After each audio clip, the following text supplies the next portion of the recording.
Hailing from the great cold state of Alaska, I am the Frozen Gamer, and today I want to talk to you guys about Nintendo Switch and what they could do with first-party games. Now, of course, there are all sorts of different rumors going around right now about potential ports from the Wii U, and there are obviously things we know for a fact are coming to the Switch, specifically a new Zelda game, that is Breath of the Wild, as well as a new Mario game. But, of course, we don't know when these things are coming out, what's actually launching with the system, and so on and so forth. But I want to talk to you guys about what I think could be coming, specifically, first of all, what's coming at launch, and then, secondly, what I think could come that has not been announced yet, that hopefully will be announced at the January 12th event. And so first of all, obviously we know for a fact Zelda Breath of the Wild is coming to the Switch. Now, whether or not that's coming at launch, that's hard to say. It's probably more, it's guaranteed, I think, to be a launch window game, but I do also think that it will probably be just a flat-out launch game. All they've said so far is that it's coming in 2017, but considering the fact that Nintendo specifically delayed the Switch so that they could have better games at launch, I'd say that it's pretty much a safe bet to say that the new Zelda Breath of the Wild is coming on day one. And based on some leaks, it seems like that's going to be probably March 17th or possibly March 4th. The March 4th date would coincide with the supposed leak for when the Breath of the Wild amiibo are supposed to be launching. But I also think that the March 17th seems like a more realistic date. Now, besides that, there's obviously the new Mario game. Now, this one's really hard to say what exactly is going to happen there. The footage that we saw was definitely a gorgeous looking game. It looked like there's some that it's definitely going to borrow some elements from different Mario games, especially Mario 64, which is what I think a lot of people are hoping for, having a true 3D Mario game. I remember back when they first showed off Super Mario 3D World. Personally, I was super disappointed when I saw that, because I just really had hoped that there was going to be a legitimate 3D Mario game for the Wii U, and 3D World was not that. Eventually, I did end up getting sold on Super Mario 3D World, and I actually loved it a ton. I mean, way more than I expected to. But even so, I still think that a proper 3D Mario game would have been a big deal. And seeing as how, I mean, from what they showed of this 3D Mario game, whether it's a launch title or coming later on, well, I mean, it's definitely going to be something that's going to sell a lot of people on the system. My thought, just based on rumors and speculation, I think that Mario game is farther along than we might think. I think that it's going to be a launch window game. I really hope it'll launch day one, but honestly, I'm not convinced that it will. Either way, though, I mean, having that within the first 3 to 4 months, or even the first 6 months, would be fantastic and would definitely move systems, especially for people who really enjoyed Super Mario 64, and even Super Mario Sunshine, and Galaxy to a lesser extent, because this one doesn't seem to borrow quite as much from Galaxy as it does from the former two. But beyond that, then, of course, we have, we saw the demo of Mario Kart 8 in the Switch trailer. Or at least we're assuming it's Mario Kart 8 or some type of enhanced port. I think that if they do bring Mario Kart 8 forward, which seems like that's what it's going to be, it's obvious that they're planning to make some modifications to it if it's not actually a true Mario Kart 9 or Mario Kart Switch or whatever they decide to call it. For one, obviously they made it possible to carry 2 items at a time. Hopefully, it'll actually even be possible to technically do 3 if you hold one behind you, as has been a strategic point for basically every other Mario Kart game prior to 8. I think that that's a big deal. Of course, they showed off King Boo, which was not in Mario Kart 8. But another thing they really need to do, if they actually bring this enhanced port or whatever to Mario Kart 8, is they need to give us a true battle mode. While I can definitely say I haven't been able to do the Mario Kart battle modes as much in recent games as I was in earlier years, especially with Mario Kart 64, I still think that the battle modes are some of the most fun things you can do, apart from just racing. And sometimes it's nice to just have something a little different. I've found myself occasionally in recent years pulling out my N64 and playing battle mode on Mario Kart 64, just because of the fact that it was that much fun, and I really loved the maps on that. And Double Dash had some really good ones too. Mario Kart Wii, there was definitely a lot of good things about it, but the biggest issue was just that everything was slowed down, which is the same as what they did with Smash Bros. Brawl and pretty much everything that became a new game on the Wii compared to GameCube and years prior. Just, it got slowed down. So I can definitely say that if they can add a battle mode, I think that will convince a lot of people to purchase this game again, if it is in fact basically just an enhanced port rather than a completely new title. But even so, there has to be some type of incentive for people to go out and buy these games beyond just a battle mode, a couple new characters, and maybe additional items, because there's always been some new hook to each Mario Kart game. I mean, Mario Kart, we added both motion controls and motorcycles. Mario Kart 7 added the gliders and the underwater portions. Of course, the 3D was fantastic on that game. It really made the game look better. And Mario Kart 8 added the anti-gravity stuff, which I thought was really neat and worked out really well. But there needs to be something different about this in order to really make it a seller. And what could also help is if some of the rumors are true about there being some type of incentive for people to upgrade, like it either being a free or a low-cost upgrade. I think that would be something that would sell people. Personally, for me, it isn't something I would necessarily buy day one unless they had something really significant to make it worthwhile, because I have every single Mario Kart game, with the exception of Double Dash, which I've had in the past. I just don't currently own a copy anymore. And I just need something different. I didn't even really get that much time out of Mario Kart 8. I mean, I played it quite a bit the first few weeks or so, and I pull it out occasionally now, but for the most part, it's just not something I play. I've actually started getting back into Mario Kart 7 a little bit more because of the portability aspect, but of course with Mario Kart Switch or 8 port, whatever you want to call it, the fact that it will be both home console and portable could definitely make a difference. So we'll have to wait and see on that. Now, another thing that has been more rumored, hasn't actually been shown by Nintendo, is a new Smash, or not new Smash Brothers, but an enhanced port of Smash Brothers. Now, I'm a big fan of Smash.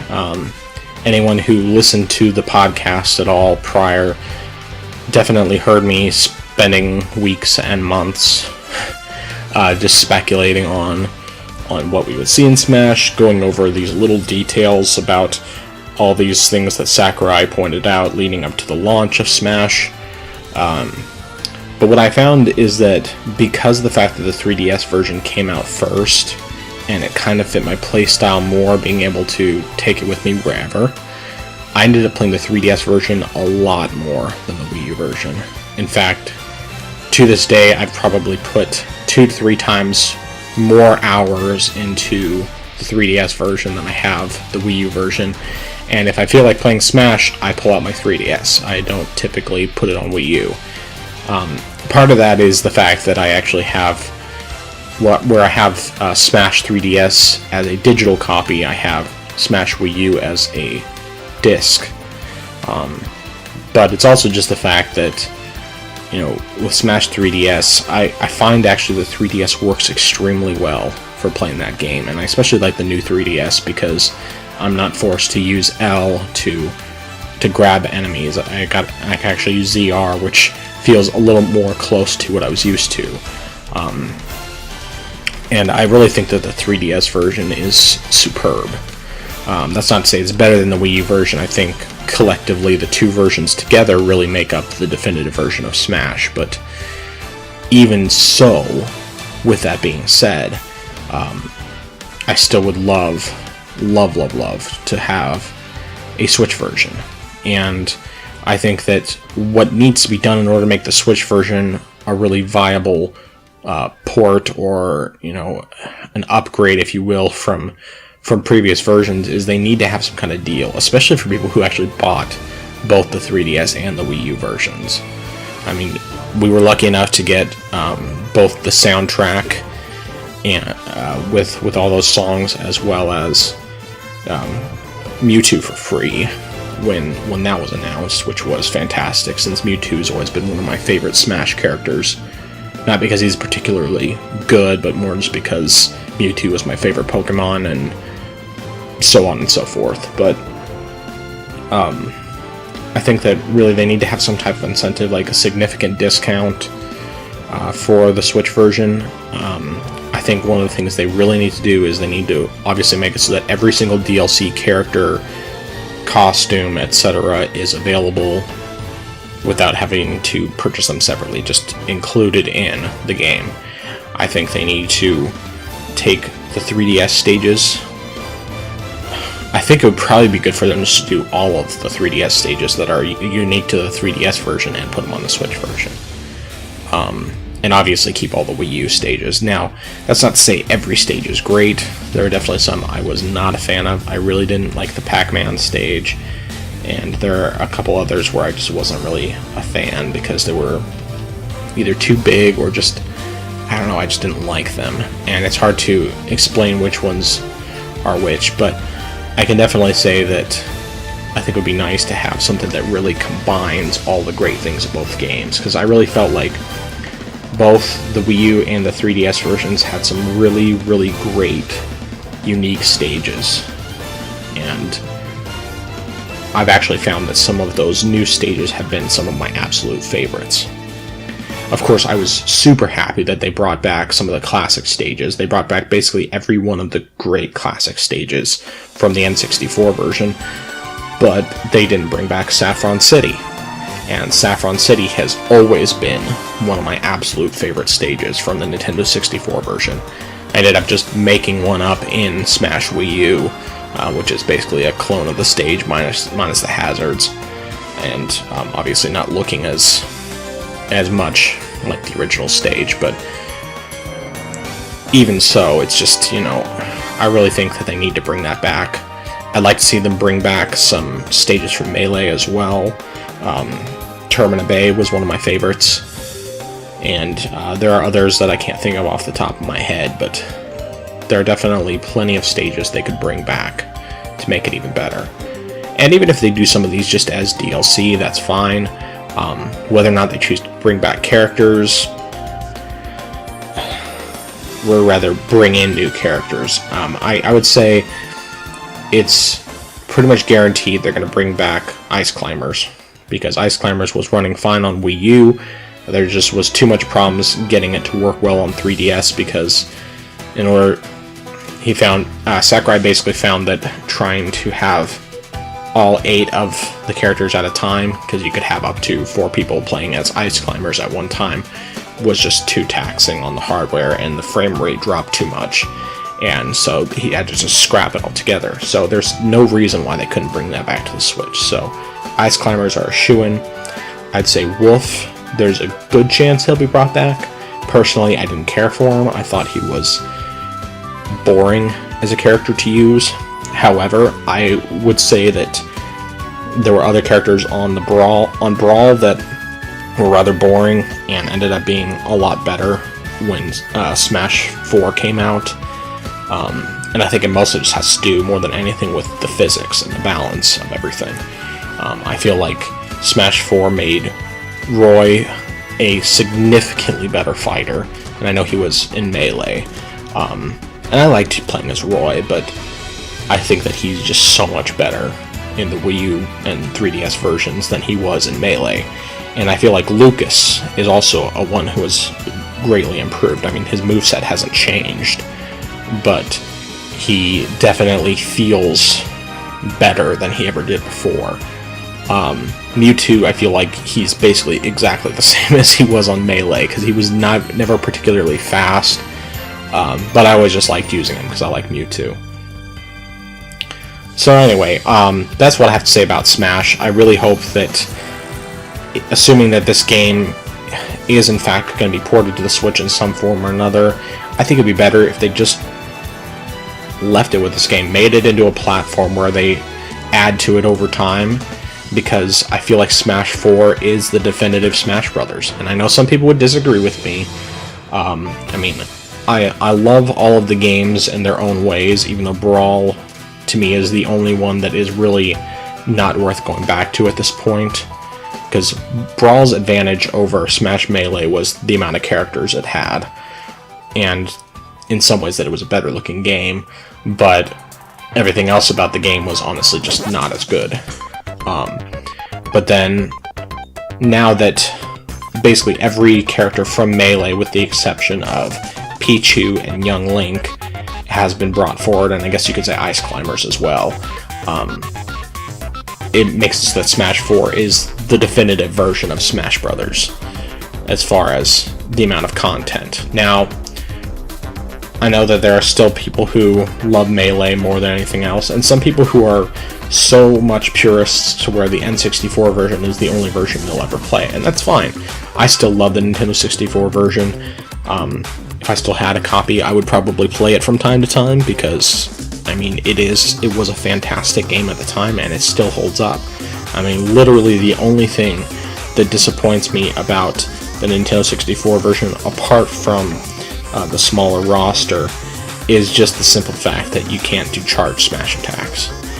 And apart from that, really there isn't anything that disappoints me about the game. But nevertheless, I could go on and on about Smash. I could talk about all the characters I'd love to see as new characters, but whether or not that'll happen, it's a whole different story, and as of right now, I'm just going to leave that off the table. Now that I've talked about the games that are pretty much guaranteed to come to the Switch, apart from, some other potential ones way out in the future, I want to talk about some things that we really don't know for sure whether or not they'll come to the Switch, but I would like to see. Now, first of all, what I would really love to see is a new Metroid. And I think that it's hard to say what's the best kind of Metroid, because Super Metroid is my favorite of all the Metroid games that I've played. And I've played just about all of them. In fact, Other M is the only one I haven't played at all. And I finished most of them. I have not finished Metroid Prime 3 yet. I had started that back up. Actually, I guess that might have been last year now that I think about it, because I think it was before my son was born. But I haven't really... But I stopped at a certain point, and I just haven't gotten back to it, and I definitely still intend to.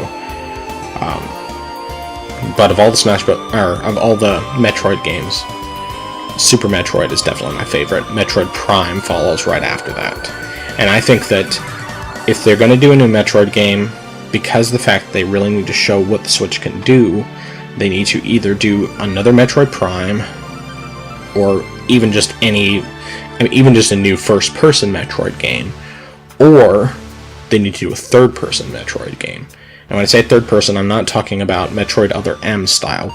I'm talking about doing something more along the lines of what you saw in the Metroid mini game on Nintendo Land, because that showed that it was possible to do third-person Metroid game.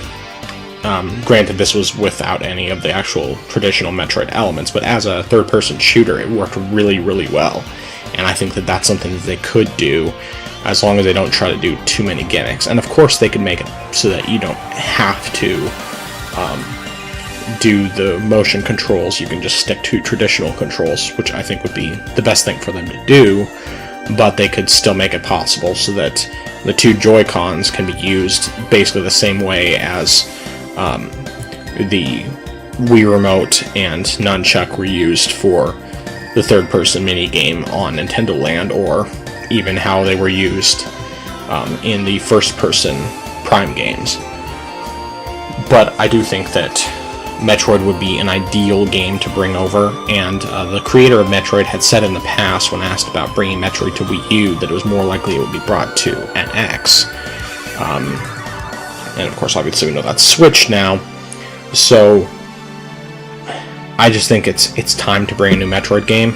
I think that first or third person would be ideal. If they decided to do a 2D Metroid as well, which I think they could do a 2D Metroid, but it would have to be an additional title, kind of like what they did with Metroid Fusion, where it was a game in addition to Metroid Prime. It came out right around the same time.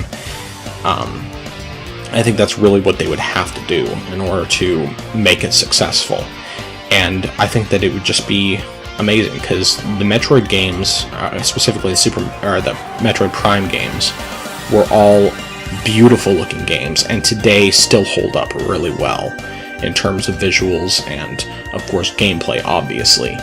But, you know, as far as the Metroid elements in third person, I mean, we have games like the Batman Arkham games, and we have the new Tomb Raider games that demonstrate that it's possible to do the Metroid style of gameplay in third person.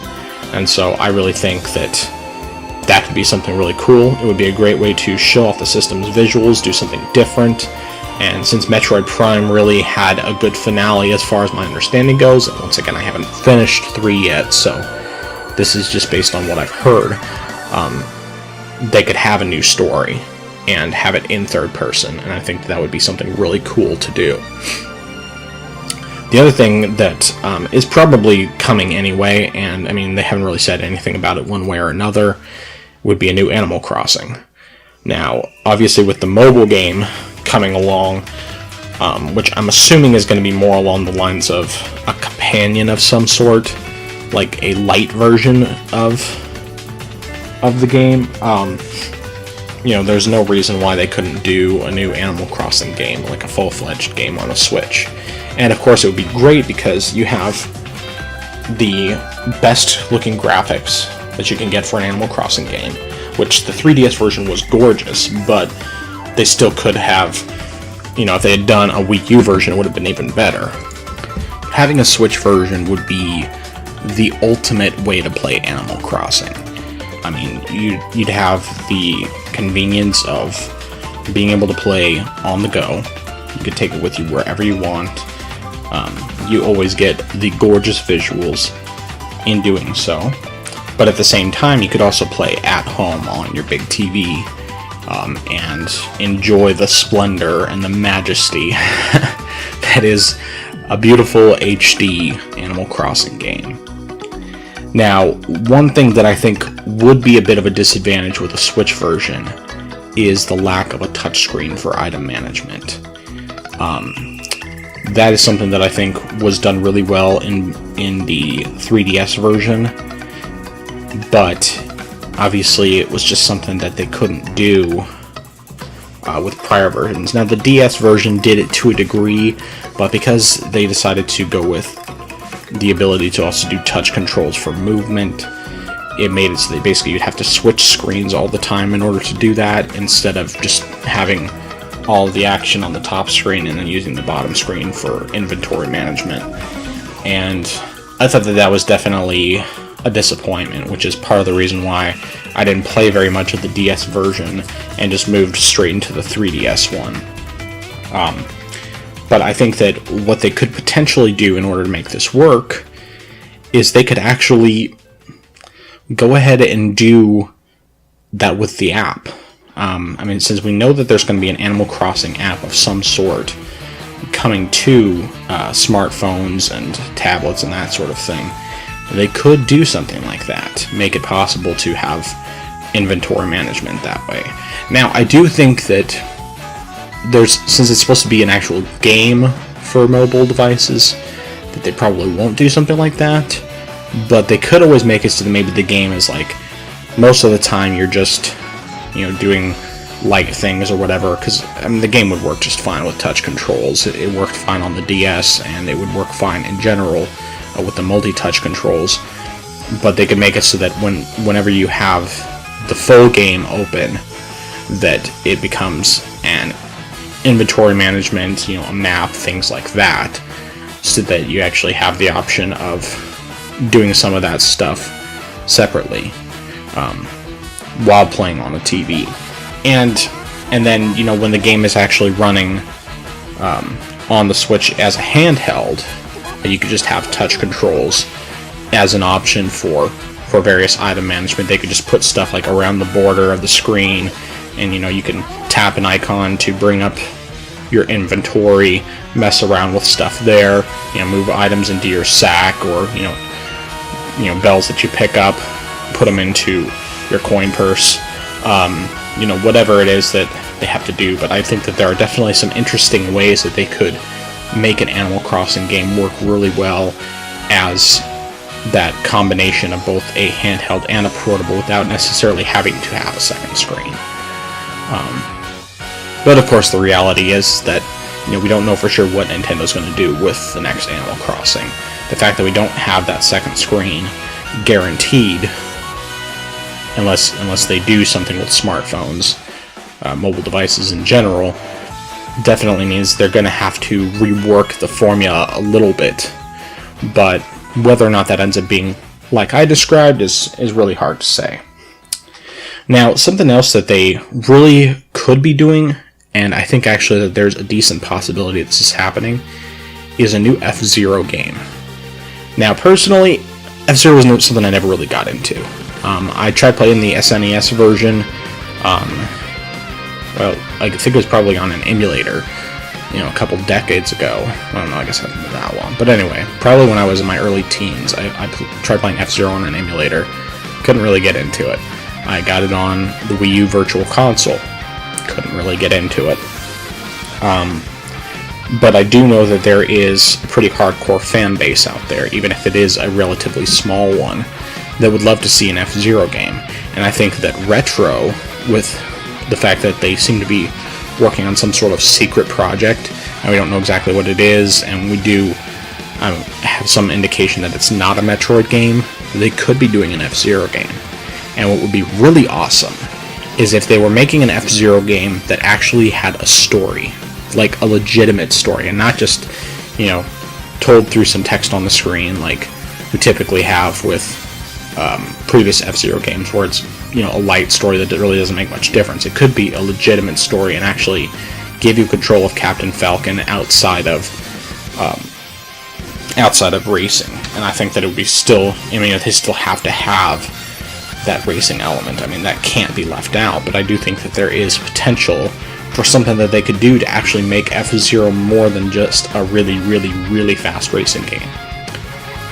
So, apart from that, obviously there's Splatoon. We did see, and I should have talked about this earlier, but with Splatoon, I think I had pretty much kind of covered it a bit in my previous video, but I really think that Splatoon is something where there are just some adjustments that need to be made. And we already know it's coming to the Switch in some form or another, whether it's a sequel or an enhanced port. But Splatoon is something that I could definitely see being a launch title. The game came out, it's been, now, I guess it's been about a year and a half since the original game came out on the Wii U, and it's been a big hit. It was, without question, one of their biggest hits on the Wii U, especially considering it's a new IP. But there are definitely just a number of areas where they need to adjust it. I think they need to fix matchmaking is the biggest thing. They really should have level-based matchmaking. Say, like, your level 1 through 10, those are the only people you play against. Your level 10 through 20, those are the only people you play against. And so on and so forth. And because I think that would just really help to make the experience better. Because then you're playing against people who are more on the same level as you. And obviously, level doesn't make a difference as far as stats go and that sort of thing, but it does make a difference in terms of experience. And I know that most PvP situations, you're obviously going to be playing against people who are higher level, and that's why most of the time they make it so that level doesn't necessarily make a difference in terms of your damage output and that sort of thing. I mean, I'm a pretty big Destiny player, and I do quite a bit of Crucible. Not too long ago, I started up a completely new character, made up a sub-account under my son's name, just because I wanted to create a new character to play with Scott, who was with me on the podcast the last few episodes we did. And I did some PvP, and I could still do pretty well. I had some really great matches, despite the fact that I'm not a great PvP player by any means. But the thing is that that's also, it just feels like it's a different situation. And I suppose that to some degree it might not matter so much, but I just always have felt like, like there was still a clear advantage when you had a team with like more high-level characters versus more low-level characters. And I think that they could even just try to balance it out to where it makes it so that the teams are split up to where where it's even between the two. Like the level split is even. Like if you have 3 low-level people, and then you have or let's say you have 3 low-level people and 3 high-level people on each team. I think that would be ideal, versus having a team where every single person on the opposite team is level 40 or 50, whatever the cap is, and then the other team is like all level 10 and under, and it's a complete slaughter. I mean, that never goes well. So there's all sorts of different ways to make the game better, and I think that another way would just be making good local multiplayer. And from the looks of it, they're probably able to do that to some degree. The trailer that we saw showed, all these esports players with their individual screens playing Splatoon, presumably together, and that would be really nice, having that option to have more of what's essentially a local multiplayer. But once again, we'll just have to wait and see what happens. We'll wait and see what Nintendo reveals at their event. But those are my thoughts on all these things. And this is not talking about second parties or anything. This is just first party titles alone. So my question is to all of you, what, if anything else, would you like to see on the Switch as far as first party titles go? Are there any other games that you think need to make a comeback? Are there games that you think need to just be buried and forgotten completely that haven't already been? What are just some things that you would like to see them do with first party? What do you expect at launch? And what do you think is just going to be more along the lines of a long-term, this will come eventually sort of thing? Please write below your comments and give this video a like and subscribe to my channel, and I'll talk to you guys later.